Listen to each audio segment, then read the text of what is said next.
There is a natural progression that every person goes on when they're choosing to purchase a product or a service. And this is true in the world of construction. Today, we're going to talk about that natural progression with my returning guest, Wayne Mullins, the CEO of Ugly Mug Marketing. It's a natural progression that you can help your clients along as you tune in your marketing messages and really focus on a very important task: turning strangers into friends, friends into clients, clients into evangelists. And that's exactly what we're going to chat about here today. You're going to get some insights into how your marketing should be working, both on the front end of your marketing efforts to attract clients, and then on the back end of your marketing efforts to keep clients and to turn them into those evangelists. And you'll discover during the interview why getting more evangelists of your business is such an essential part of building a long-term successful company. Feel free to share this interview with anyone you think who may benefit from it. Feel free to give us a rating or a review wherever you get your podcasts. And thanks for listening to Construction Genius. This is Eric Anderton, and you're listening to Construction Genius, a leadership masterclass. Thomas Edison said that genius is 1% inspiration and 99% perspiration. If you're a construction leader, you know all about the perspiration, and this show is all about the 1% inspiration that you can add to your hard work to help you to improve your leadership.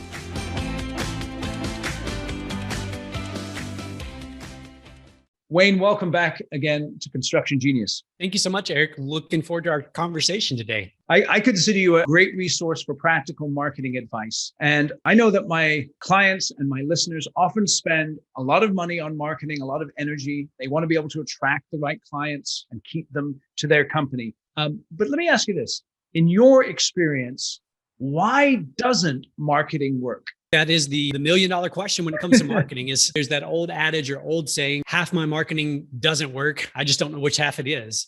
What I would say is this, that the reason most people's marketing doesn't work is because they violate some very natural laws. They violate some natural psychological laws. So when we think about marketing, the whole goal of marketing is to make selling not needed, right? So when we market well, when we market our products, our services well, what we do, we don't have to sell because the marketing has done the job of the selling. So they come to us ready to make the decision to move forward. Does that make sense? Yeah. And I tell you, that's quite a thought there, to make selling unnecessary. Yeah. And that is the ultimate goal of marketing. And where so many people get in trouble is they think of marketing as pieces and components. Yeah. Right. So we're going to do some television, we're going to do some radio, we're going to do trade publications, whatever it may be. They think of pieces and components instead of thinking marketing is this system that should be designed to make selling, the need to have people convince other people, unnecessary. Interesting. You know what I find fascinating about it is because, people buy from people that they know, trust, and like. And I started this podcast 100 and whatever episodes ago. And what's interesting to me is when people contact me and they say, Eric, I'm contacting you through your podcast. It's like they know me as a friend when they've never spoken to me before. And that's like, it's kind of weird to me. You know what I mean? Yeah, but that's exactly it. Yeah. So you're building that relationship. You're building that know, liking, and trusting through the podcast. It's doing that job for you. So those people, if we analyze your business, Eric, and we said, okay, you get 2 inquiries. One has never heard your podcast before. The other one has, which is quote unquote easier to convince to use your services. Yep. Right. And so when we think about our marketing, instead of thinking of pieces and components, we must first think of it as this entire system. Yep. It's all of these various pieces and components. But the problem is we can think of it that way. But if we don't think of what's the outcome, this system that we're creating, this marketing thing that we're creating, what is the actual outcome that we're expecting from it? Okay, so let's explore that a little bit. Earlier, you said that there's these natural psychological laws. You want to hit on that first? How do you want to approach this? Yeah, absolutely. So one basic definition that I've heard of marketing, and I don't know where I heard it, so I'm stealing it from somebody. So if you know who said it, let me know because I need to know this. But he defined marketing, or she defined marketing as your ability to attract and keep a customer. And then the second part of that is that marketing is nothing more than psychology and math. Psychology and math. So the psychology side is the knowing, the liking, trusting. How do we convince people to know, like, and trust us? And the math part is the important part, because we don't know if our marketing is working if math isn't involved in the equation. And that's why so many people end up frustrated with their marketing, because they don't adequately track. They don't hold each dollar that's flowing into that system accountable. And that is a marketer's number one job. It's to hold every single dollar accountable. What ROI did that dollar produce? How do I track it? Okay, excellent. Now you have this idea of the natural progression for how someone engages with your company, and those barriers to making the sale ultimately, or to engaging in a relationship, a business relationship, are taken away. Can you start to walk us through that natural progression? Yeah, absolutely, Eric. So the way I like to explain it is this. So think of an old round analog clock hanging on the wall. So circular clock hanging on the wall. It's got the minute hand, the hour hand, and maybe a second hand on there, right? So we got the clock in our mind. We see it up on the wall. At the 12 o'clock spot on the clock, we have what we would call strangers. So strangers are anyone and everyone in our marketplace that we believe could be a good fit for our product, our service, for what we do, right? Then over at the 3 o'clock spot, we have what we would call friends. So the difference between a stranger and a friend is this, that a friend now knows about us. We've somehow gotten our name in front of them. They know about us and they like us a little bit. In other words, they don't hate us, right? So there's a chance that we can keep moving them through this equation if they like us. Now, down at the 6 o'clock spot on our clock, we have customers or clients. This is where the money changes hands. This is where they sign the contract. The biggest factor in moving people from a friend into a customer or client is the magic word trust. Trust is required to make that move. No one's going to pull out their wallet. No one's going to pull out the pen and sign the paper if they don't trust you're going to do what you say you're going to do. Now, the last one on the clock, and then I'll kind of work backwards and explain a little bit more of these. Over at the 9 o'clock spot on the clock is what we would call evangelist. Evangelists for your company, for your products, for your values, the mission that you're on. These are evangelists. Now, here's the interesting thing. If we have evangelists for our company out there telling their friends, telling their colleagues about us, it bypasses the whole 12 o'clock part of the clock. Because what happens, it draws a line straight across from 9 o'clock to 3 o'clock, because they're telling their friends, they're telling their acquaintances about us, about the value that we bring. Excellent. Okay. So let's walk through that in a little more detail. Let's begin with the strangers. How do I identify which strangers are for me, if you know what I mean? Yeah, absolutely. So by default, we serve certain size clientele, right? So we may specialize in certain areas. So I'm speaking construction. So whether that's commercial, whether that's industrial, whether that's municipal, whatever the areas. And then within that, there are size projects that we typically can handle, right? So, we typically do projects between 10 and 50 million or 100 and 300, whatever the numbers are. So we then know, based on who we serve, based on the size of project, that provides some field of view for us. We have an idea of who out there in the world, so to speak, in our marketplace that we serve, can afford, want, needs the services that we provide. So that becomes the stranger field out there for us to target. And what I would do is I would challenge people to find 100. Find 100. That's the goal. If you can identify 100 ideal clients for you to work with, that's all you need. That is all you need. 100 dream clients to work with is all you need to identify. Okay. Excellent. So then we're at 12 o'clock. We want to get to 3, where the strangers become friends. What's going on there between the 12 and the 3? Number one is simply they have to know about us. So we've got our 100. Let's just use the 100 as the analogy. We have to somehow get our name, get our message in front of those 100 people. Now, there's a lot of different ways we could do that. One is we could pick up the phone and call. 100 people is not that large of a number to pick up and call. It could be done. We could use direct mail. We could use networking events that attract those type of people. Again, getting our name in front of that 100 is step number 1. They have to know about us. Number 2 is they have to like us. So their values, our values need to align. Right. And that is the second part of that whole equation, moving them from strangers to friends. But here's where I think most people get frustrated with their marketing. is when we think of marketing, we think of we're going to go do the thing. So run the ad in the magazine or whatever it may be. Yep. And we, by default, assume it's going to magically move people from strangers to pulling out the wallet or signing the piece of paper. Yes. And so we're too demanding of each individual piece of our marketing. We're expecting too much. We have false expectations. And so if I take this down and I think about this linearly or progressionally as people move around this clock, I have to think, okay, what can I do? What's the one thing I can do to get people to know about? Right. Okay, great. I've got that figured out. What's the next one thing that I can do to convince them to like me, to show them that our values align? So again, now I go from one piece that I'm hoping moves people from stranger to pulling out the wallet to now I've got a marketing piece that's going to get them to know about me. I've got a marketing piece that's going to get them or show them that our values are in alignment. So now they're a friend. And then the next question becomes, what are the pieces that are needed to build that trust? Again, all too often we assume that it's one piece and we're done. But what I would say is, and that I think most people listening intuitively know, that trust is the huge factor in this, right? Mm-hmm. Trust is the distinguishing factor often between who gets the project, who doesn't get the project. Mm-hmm. Do they trust that you're going to do what you say you're going to do? Mm-hmm. And so what are the pieces needed to build trust? Not just one piece, pieces needed to build that trust. Okay. So let me just hit on a couple of things here. I think it's very interesting where we get frustrated with our marketing because we set too high of an expectation for what one piece is going to achieve. And it seems also that we don't focus in a particular piece of marketing on a particular goal. Did I hear that right? That's absolutely correct. That is it. So then I should set a goal, a clear goal for each one of my marketing pieces. That's exactly right.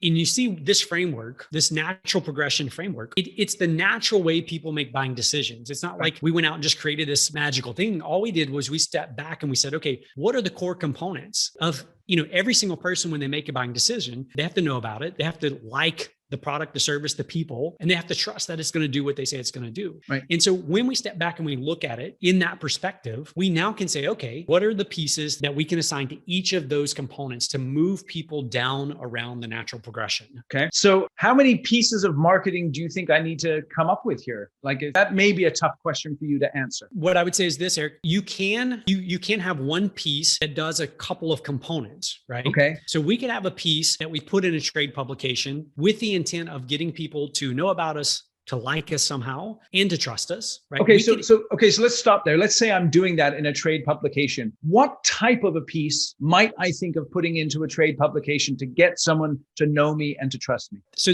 I'm gonna flip the question back to you, which is this: what would you need to see or hear that would communicate those two things to you, right? So the liking piece, if you were to show this piece to somebody else, ask yourself, what in this ad would convince someone that our values are in alignment, right? That we stand behind what we do, right? So I'm leaning into the trust here. What are the elements? What are the pieces? What are the components that would communicate trust, build trust? But here's the thing I want to point out, and it's a very important point. When I have one ad and I'm trying to get that one ad to do all three of those things, I've now diluted the power of my ad. I've diluted it because I'm having it do three different things, right? And so that is why our advertising and marketing isn't as powerful as it could be, because we expect, again, too much of one little piece. Yep. And I think I can just hear the narrative, right? The narrative in my mind, if it's my company, is here I am, I'm writing the check for a bunch of money for this marketing effort. And so therefore I expect to get some money back as a result. And you're saying to hold each dollar accountable. And yet I also have to temper my expectations because this particular dollar may just move them from no to trust, not necessarily no to give me some money client. You know what I mean? Yeah, I do know what you mean. But what I would say is this: let's look at that budget, and let's just say that the piece in the trade publication, you run a full page ad. Right. It's $20,000. I'm just making up a number here, $20,000. What if instead we said, okay, the trade publication comes out once a quarter. And so what we're going to do is we're going to take that 20 and we're going to divide it now into 3 separate ads. one per quarter. Right. And we're going to ad number one is to know about us. Right. Maybe we just slap our name and logo on there, as big as we can get it for that third of the budget. The next month it's all about liking. So again, we're looking for things that are going to align those values. Right. And then the last quarter, we're going to say, okay, what are the things we need to do to build trust here? Right. Okay. And so again, in my mind, thinking as a construction CEO, I'm thinking, well, how long do I need to do this? Well, the answer is this, Eric. Most people who are thinking that thought are still writing the checks for marketing. Yep. So you're not going to stop marketing because you're frustrated by the fact you don't know if your marketing is working or not. Right. You're still got a line item on your P&L that's marketing. Yeah. The money's still being spent. The question is, are you willing to do what's necessary to hold that money accountable? It's a yes or no. It's not a right or wrong. It's a yes or no. Okay. So let me ask you then, how do I hold that dollar that's earlier in the cycle accountable? You hold it accountable in that what you're trying to accomplish with that dollar is now not tied to the very bottom of that. It's now tied to moving the needle. Yes. So if that is maybe getting people to know about us, is we want to send them to our website because once they hit our site, we can now build that relationship further. So ran the ad was driving people to a specific web page. Yes. I can now track, okay, we spent $5,000. How many people went through to our website? I'm holding it accountable for that function, that one function. Okay. So that's where it's interesting because you almost have to lower your expectations, but then you have to focus your expectations at the same time to a particular action that helps you then to track the ROI of the marketing effort. Right. That's exactly right. Okay. So from strangers to friends to clients to evangelists. And then if you get the evangelists, you bypass the stranger portion of it and begin to generate some momentum there. That's exactly right. So, if you were to survey your audience, Eric, and say, where do your best clientele come from? Where do your best customers come from? There's a very good chance that word of mouth, referrals, is going to be near the top of that list. Yes. Right? Somebody talked to somebody. I heard your name from somebody, got your info from somebody. And here's the interesting thing. We hear that all the time, but we naturally assume there's nothing that we can do to alter that. There's nothing that we can do to be intentional about that. And what I would tell you is that's a false belief. That's the wrong narrative. That's the wrong story that we're telling ourselves. Okay. So how can we be intentional? Give us a little bit more on that then. Sure. So step number one is look at your budget. What percentage of your budget is spent on the side of the clock over here that's going from strangers to friends and then friends to customers versus from customers to evangelists? What percentage of your budget is spent there? That will show you how intentional you are at creating those evangelists. So let's talk about that a little bit more because this is fundamental here. How then can I market my current clients to turn them into evangelists?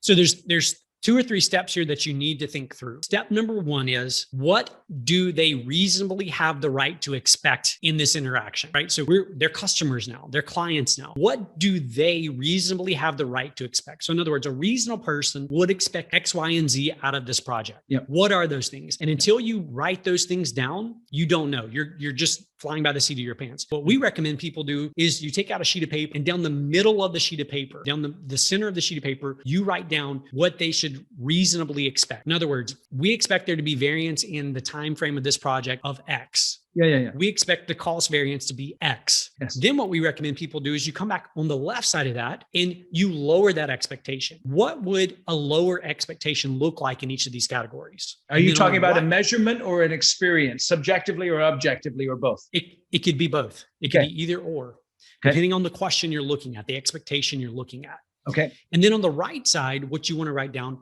is, what would it take to exceed that middle line? What would it take to exceed that center line? Yes. And here's the thing. Oftentimes it doesn't take much at all other than intention to exceed those expectations. It doesn't take much to send a handwritten thank you note. It doesn't take much to text somebody, to call somebody. It doesn't take much to do these little things that go above and beyond, right? Okay. Again, we're not talking huge leaps here. We're talking about getting clear about what's reasonably expected, right? And then being intentional each of those ways to exceed those expectations. Excellent. Okay, so you mentioned a couple of examples there, a handwritten thank you note, a text. Can you give me some more examples that you've seen that people have used to turn clients into evangelists? Yeah, absolutely. So milestones are a huge one. So when we think of milestones, what are we doing to celebrate milestones? Okay. Are we celebrating milestones?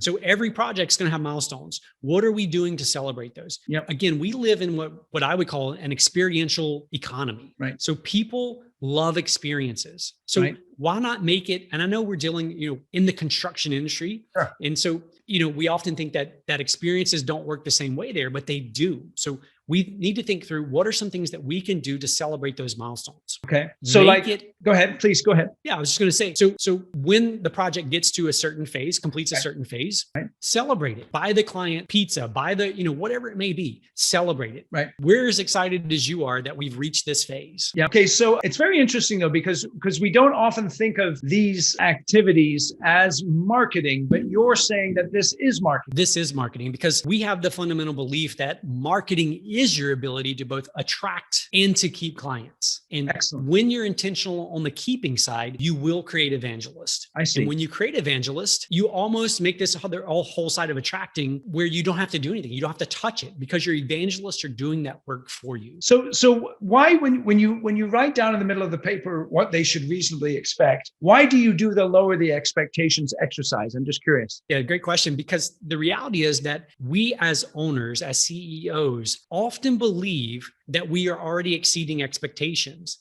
And by pulling out a sheet of paper and writing this down, what we will discover most often is that we are often under reasonable expectations. There's this huge gap. There's these studies done all over. There's this huge gap between what we believe we deliver in terms of expectations and what they perceive we deliver in terms of expectations. So by forcing us to look downward, we can then look at the project as it progresses and be truthful with ourselves about, am I even hitting reasonable expectations? And what I can tell you from doing this with clients in a lot of industries is the answer is often, I'm leaning too far to the left. Interesting. Okay. But what's interesting though, is that to exceed expectations, your contention is that it doesn't really take that much to do that. Exactly right. It takes intention. Intention is the key word. And the other thing that's interesting is customer expectations are like an escalator. They're always moving down. So what I do today for someone that was surprising, tomorrow becomes expected.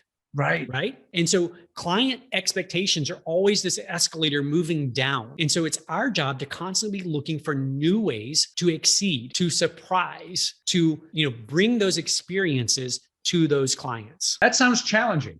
It is challenging, but it's all about the simple word of intention. That is what it's about. So then does that mean, let's say I buy this reasoning here and I want to go and I really want to work on turning my clients into evangelists. Does that mean I should perhaps start small? I shouldn't send everyone to Maui right away just to manage that escalator that you were talking about? Yeah, that's exactly right. So it's not about necessarily big or small. Okay. It's about expected or unexpected. Okay. That's the distinction. So you start with the made up analogy of Maui, right? Yeah, right. You do that after a few years, Maui becomes expected. Right. Right. So it's not about what are you going to do to one up Maui? It's about what are you going to do that's unexpected, that now exceeds that expectation, because you keep doing that long enough, people begin to expect. That becomes the expectation, even though it's nowhere in the contract. So that means then that the team has to get creative on what the unexpected is. Exactly. That's exactly right. Excellent. Okay, so we started with this idea of the natural progression from stranger to friend, from client to evangelist, and then hopefully as a result of getting enough evangelists, you skip the stranger part and start generating more of the friends. What can I do then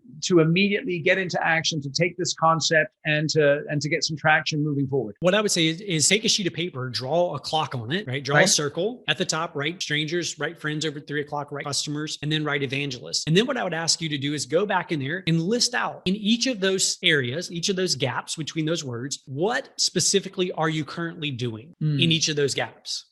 Then what I would say is take that, draw a circle down below it, do the same thing again, but this time say, what could or should we be doing if we were going to be intentional in each of those areas? And so it's about what we're looking at is we're looking at the way people naturally flow through the buying cycle. And the evangelist side, although it sounds like it's kind of this made up thing, what we know to be true is that when we exceed expectations, when we go above and beyond for our clients, for our customers, they are going to tell other people. And the way we know that's because they're doing it now, right? Your best clients, your best customers, they're already telling others about you. Yes. The difference is we are now going to be intentional. We we're going to list out things that we can and should be doing on that side of the equation. Not going to leave it to happenstance, circumstance, whatever that word may be. We're going to be intentional about it. Excellent. So I analyze what am I doing to get people from strangers to friends to clients to evangelists. And then I do a second clock. And what should I be doing in order to get that moving quickly or to get that moving in a good way? That's it. That's correct. Excellent. Excellent. Wayne, these strategies are super helpful. They're super simple and clear. How can people find you if they would like to get further information on the work that you do in terms of helping folks with their marketing? Sure, Eric. The easiest way is just on our website, and that's uglymugmarketing.com. On there, we've got links to our social channels, email addresses, phone numbers, all that good information is there on the website. That's awesome. Awesome. Wayne, once again, extremely practical. Hey, listen, if I can understand it, I know that there's some good nuggets in here. So, dude, I really appreciate it. Thank you once again for coming on Construction Genius. Thank you so much, Eric. I enjoyed our time together. Awesome. Today's episode was brought to you by the Construction Conclave. If you as a construction leader would like to develop your skills and get involved in a community of like-minded construction professionals who are focused on building healthy teams, profitable projects, and long-term successful businesses, then the Construction Conclave is for you. It's a private invitation-only group of construction leaders that are focused on developing their leadership skills. We do training every single month online that looks at how to become a better leader in a very practical, straightforward way. We also have other events that build community and camaraderie so that you can associate with others who are interested in developing their skills as leaders. If you'd like more information and to see if you qualify for participating in the conclave, feel free to reach out to me, eric@ericanderton.com.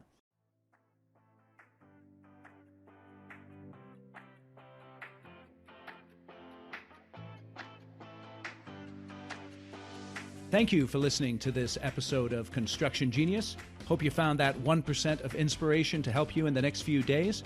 If you like the show, please give us a 5-star review on iTunes, share it with other construction leaders who you think would benefit, and thanks again for listening.